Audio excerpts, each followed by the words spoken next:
just not saying, here's the recipe. There's no recipe. You got challenges, you got to stumble, but I don't consider it work. Once I start considering it work, maybe then I'll think about retiring. I'm David Buicko. I'm president and CEO of a company called the Gillespie Group at Siena.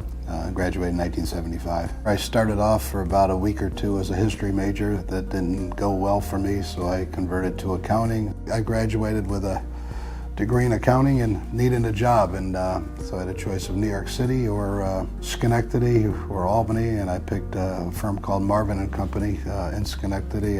So I came to Schenectady in 1975 and became a CPA shortly thereafter and worked with Marvin & Company for about 6.5, 7 years. At that point in time, I decided that I didn't really want to be a CPA for the rest of my life.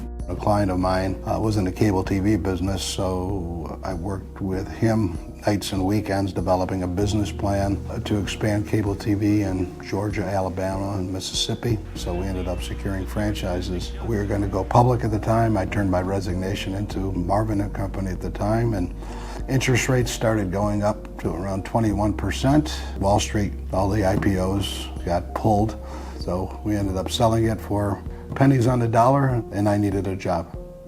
If you look at it, that was a great learning lesson, first of all. It was very difficult, to say the least, but it taught me how the nuts and bolts of running a business, having to make a payroll, the stress of running a payroll. But I did need to make money. I approached the Gillespie Group, which I heard about through a mutual friend. I took about a 50% pay cut, made up my own title as Director of Financial Planning for the Gillespie Group in 1982.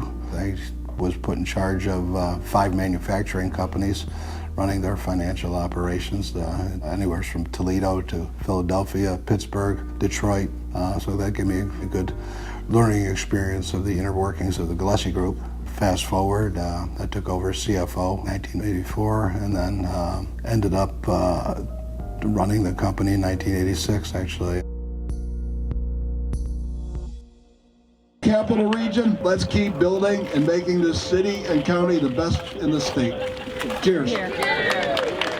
Gillespie Group was a company founded by one individual, Francesco Gillespie, in 1969. He bought 2 industrial parks in the capital region, one in Guilderland and one in Rotterdam. Worked on leasing those things up, formed a logistics company. Then we got into some manufacturing, and when I joined in '82, it was primarily a real estate division and a manufacturing division. Then we grew from then on. We like to do things people can't do, won't do, or will not do. We don't do things just a lot of our competitors do. We do things, we think out of the box a little bit more. How many people would do a Schenectady casino? Everybody laughed at me when we first brought that up.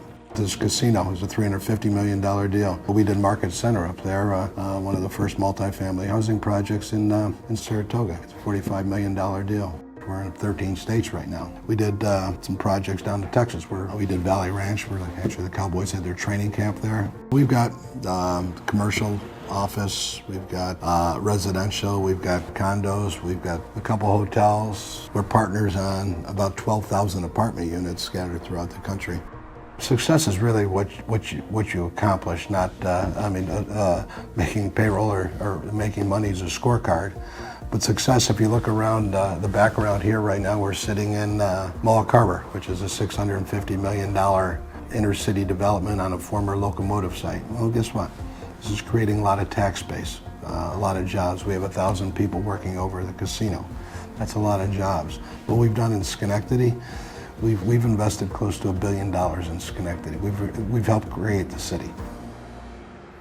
I think it's a little more than day by day, but it's definitely not a long-term goal. I mean, the projects fall in our lap a lot of times, and we say, okay, we're going to slow down our growth. And I've been saying that now for about 25 years. I've been here now 41 years, and we still are as busy as we've been. We've got a very good core of people that I talk to pretty much every day and multiple times, because we just kick it around. It's not a dictatorship, it's a team. Not one person has all the answers. That's what we do. We talk things out. We come up with solutions. You got challenges and things like that, but I like working. And it's not a matter of hours. Like I'll start at 7 in the morning, I get home at 9, 10 o'clock at night. That's typically my day. I'm not motivated by money. I'm really motivated by the people, our partners, the success of a project. And that's important. Now, we don't bat 1,000. Nobody bats 1,000. If you bat 1,000, you probably don't do projects.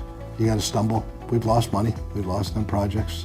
But in all honesty, as long as they were done for the right reasons, that's fine. And you gotta, it's a risk. And you can't be afraid to take risks. Decisions are important. I learned that you can't make a non-decision. You can make a wrong decision work, but you can't make a non-decision work.